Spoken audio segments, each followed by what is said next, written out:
President of Venezuela, Nicolás Maduro, prized the historic win of Chavism forces at legislative and governor election. A 53-year-old man was detained Monday after he allegedly drove a vehicle into a crowd at the Liverpool Football Club Trophy Parade in Liverpool, England, injuring over 2,000 people. The Israeli occupation forces confirmed the implementation of a criminal plan to seize the Gaza Strip and force the displacement of thousands of families. Hello and welcome to From the South. I'm Alejandra Garcia from teleSUR Studios in Havana, Cuba. We begin with the news.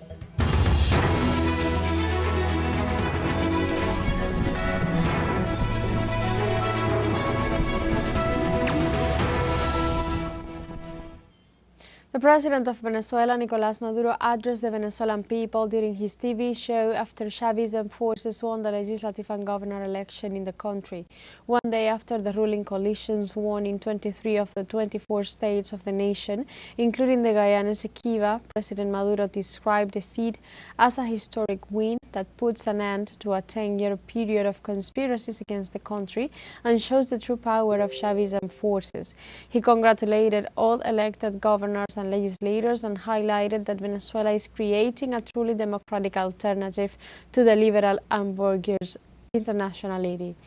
Furthermore, the head of state denounced the international silence regarding the crimes perpetrated against democracy and peace in the Bolivarian nation.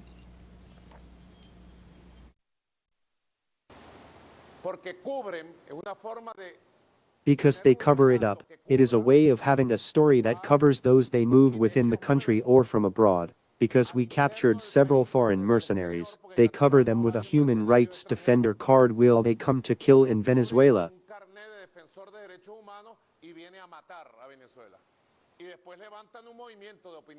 And then they raise an opinion movement there in Europe. Poor things, kidnapped, hostages. Oh, but do we have to let them kill us? Do we have to let them plant bombs? Let them kill innocent Venezuelans?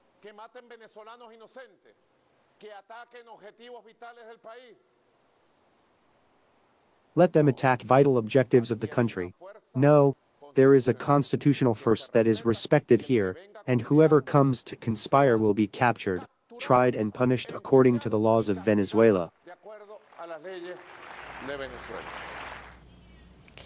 In this context, the Venezuelan people celebrate the historic victory of Chavism after winning the vast majority of the governorships and the parliament in the last Sunday's elections. The celebrations for the electoral victory of the revolutionary forces have been carried out across the country, where the people are mobilized to show their support to the new governors, legislators and parliamentarians. For their part, more than 2,000 motorized vehicles joined this celebration, touring the streets of Caracas, showing their support to the Great Patriotic Poll, which obtained 80% of the votes for the National Assembly and 99% of the governorships.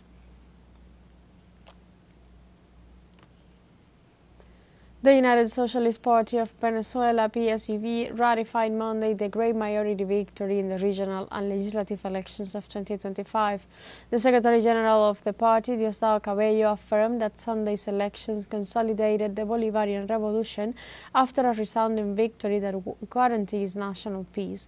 The political leader thanked the Bolivarian National Armed Forces for the protection it provided across the nation and emphasized that the state of Guyana Esequiba already has an elected governor who will guarantee peace and the safeguard of national sovereignty.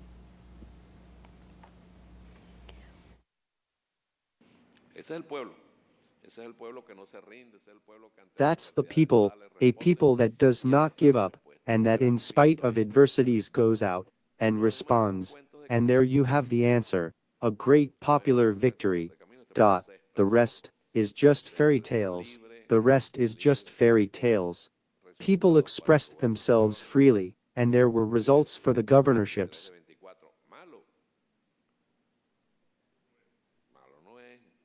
From 23 to 24. Bad? It is not bad. The same with the National Assembly. An extraordinary victory. Some of the comrades here today are going to the National Assembly. Congratulations to the new deputies. Congratulations to the gentlemen of the opposition.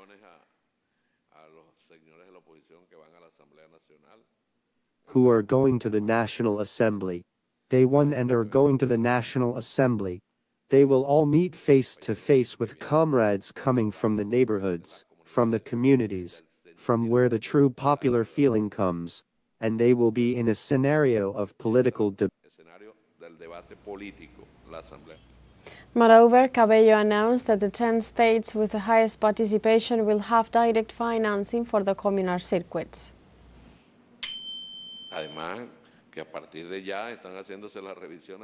In addition, from now on, the communal circuits, where there was a higher participation, 10 per state, will have a direct financing. The communal circuits, where there was greater participation, the first 10 will have direct financing from the president. For life together, everything is possible. A short break coming up, but first remember you can join us on TikTok at teleSUR English, where you'll find news in different formats, news updates and more. We'll be right back, stay with us.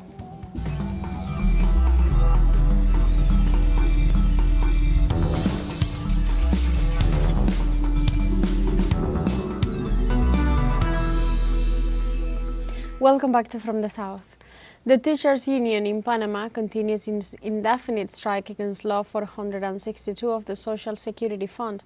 The Association of Panamanian Teachers is demanding the repeal of this norm and the annulment of the Memorandum of Understanding that was signed with the United States in April. They also pointed out that the José Raúl Mulino government is trying to deepen its neoliberal policies by handing over workers' savings to private banks, thereby disregarding the will of the people. The demonstrators also condemned the pension regulations and criticized the intention to reopen mining or water projects that affect territories and communities.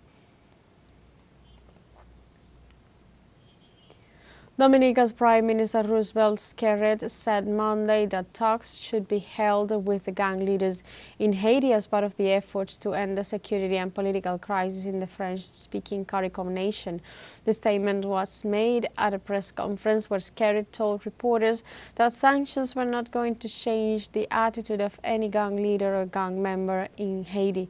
However, the Dominican Prime Minister stressed that if gang leaders didn't want to be a part of the normal society, then they could be pursued and taken out. Haiti has been plagued with violent gang activities ever since President Jovenel Moise was assassinated at his private residence on July 7, 2021. According to the United Nations and other organizations, thousands of people have been killed or displaced as a result of the violence in the Caribbean nation. The preliminary results of Suriname's legislative elections held Sunday show a technical tie between the ruling party and its top opposition rival. With 43 polling stations yet to be counted, results showed that the opposition National Democratic Party won 18 seats with 79,544 votes, while the ruling Progressive Reform Party won 17 seats with 75,983. However, the president and leader of the Reformist Party, Shan Sang-Toki, said he is confident his party will finally get the necessary seats when all votes are counted. On the other hand, political analysts forecast a fragmented parliament which will force negotiations to elect the next president when 34 seats are required to form an executive. In her usual morning conference, Mexico's President Claudia Sheinbaum rejected the 3.5% tariffs on remittances and indicated that she is ready in talks with U.S. senators. The senators from the United States are coming back, and so are senators from Mexico, and also many organizations with which the Mexican ambassador to the United States and many other organizations have been in contact. Mexicans in the United States, above all, Mexican U.S. citizens who do not agree and are writing letters, communiques, to be able to say that we do not agree with this. We have to say that this tax is for the whole world, not only for Mexico. We are the only ones in Mexico who have been saying that we do not agree with this tax. We are going to continue working there, in the United States, within the framework of the law of the United States, to be able to talk permanently with the senators and say how this is going to affect even the economy of the United States itself. Also, the Mexican head of state indicated that Mexicans who are in the United States pay taxes regardless of their immigration status. Mexico, in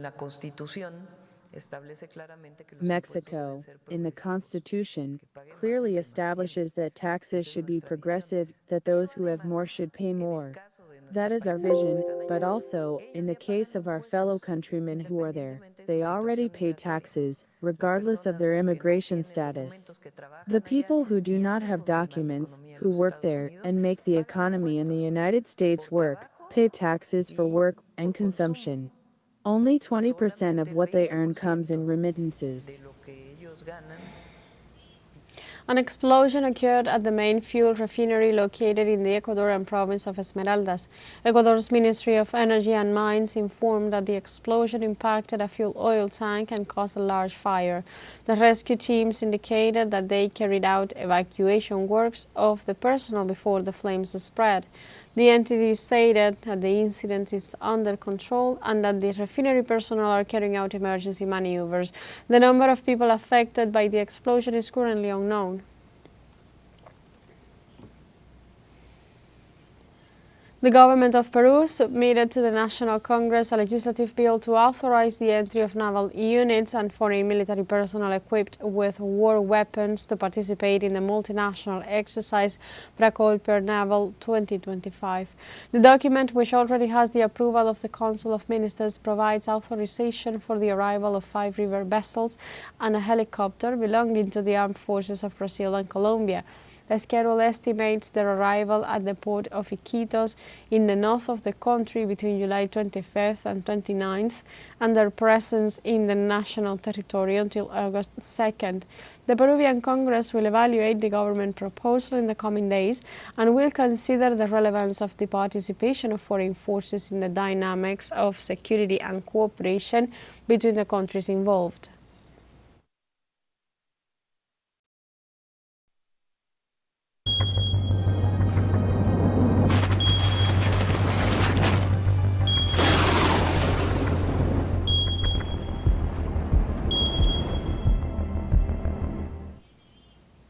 Chilean weather authorities reported at least 19 people injured due to a tornado that occurred in the city of Puerto Varas in the south of the country. The Chilean National Service for Disaster Prevention and Response issued a bulletin indicating that more than 250 homes were also affected, while the superintendents of the electricity and fuel said that about 11,550 customers are without electricity service due to the tornado. The prevention authorities issued a red alert and urged the population to take shelter until the meteorological event subsides.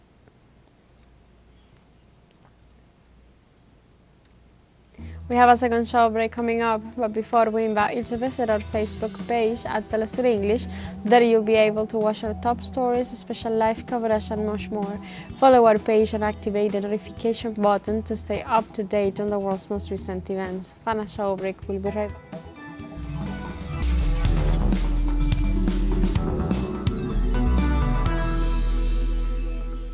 Welcome back to From the South. A 53-year-old man was detained Monday after he allegedly drove a vehicle into a crowd at the Liverpool Football Club Trophy Parade in Liverpool, England, injuring over 2,000 people. The Merseyside Police said on social media that police were called to the scene in the city centre, more than 200 miles northwest of London, at about 6 p.m. local time, following reports of a car colliding with a number of pedestrians. According to Assistant Chief Constable Jennifer Sims, a 53-year-old white British man from the Liverpool area was arrested shortly after the incident. Sims said at a news conference that she believes the man who was arrested was the driver of the vehicle. Investigators also believe the incident was isolated and no other suspects are being sought. The incident is not being treated as terrorism as well.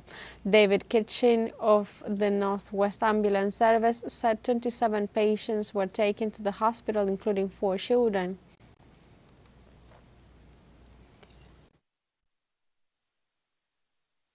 The car stopped at the scene and a 53-year-old white British man from the Liverpool area was arrested. We believe him to be the driver of the vehicle.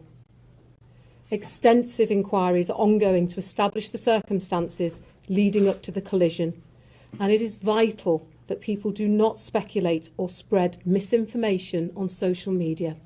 Sadly, 4 of the injured were children who were enjoying the day with their friends and their families.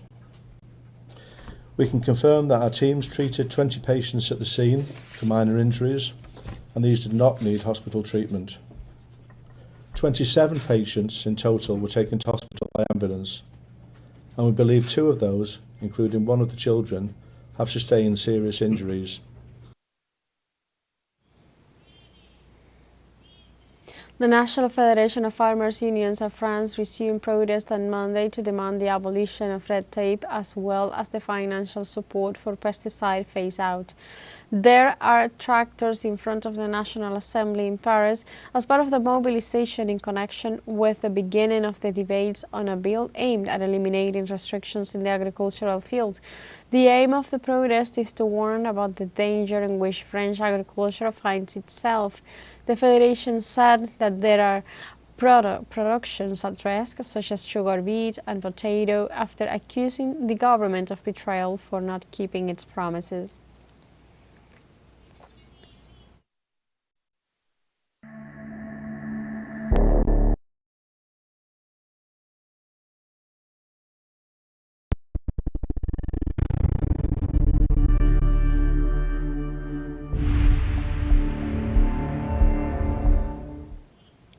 The Israeli occupation forces confirmed the implementation of a criminal plan to seize the Gaza Strip and force the displacement of thousands of families. According to an announcement by the same Israeli authorities, the Zionist regime intends to seize 75% of the Gaza Strip in the next 2 months as part of its ground offensive against the occupied Palestinian areas.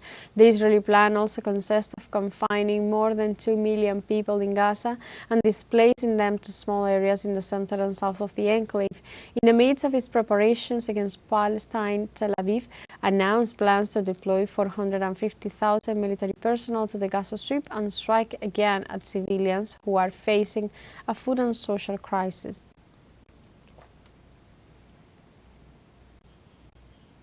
The Israeli army carried out a new wave of bombardments in the Gaza Strip, killing at least 51 people. The Fahmy al-Jargawi school was one of the targets, where the missiles pierced the upper floors of the building and shared dozens of people sheltering in the lower levels. The attack caused a fire, as a result of which many died of asphyxiation or were burned by the flames, and others suffered severe burns. In this regard, the Gaza Strip Health Ministry has been unable to identify most of the bodies, while survivors describe deafening explosions and a constant tremor that shakes the besieged neighborhoods. South Africa affirms that it is not expropriating any land under the new law and that the lands acquired are the result of negotiations and agreements with landowners. In a statement, South Africa's Minister of Agrarian Reform and Rural Development, Maswanele Nsoto, denied any land expropriation. The official pointed out that the new law is aligned with the protection of property rights, the promotion of inclusive development, and improving access to land. The ministry added that since 1995 it has acquired some 3.9 million hectares worth $1.5 billion for agricultural production, forestry, tourism, and hospitality. The South African government denied Trump's statements about theft or genocide in the country. And we have come to the end of this news brief, but you can find these and many other stories on our website at telesurenglish.net and join us on social media. We are on Facebook, we are on Instagram, Telegram, por Telesur English. I'm Alejandra Garcia. Thank you for watching.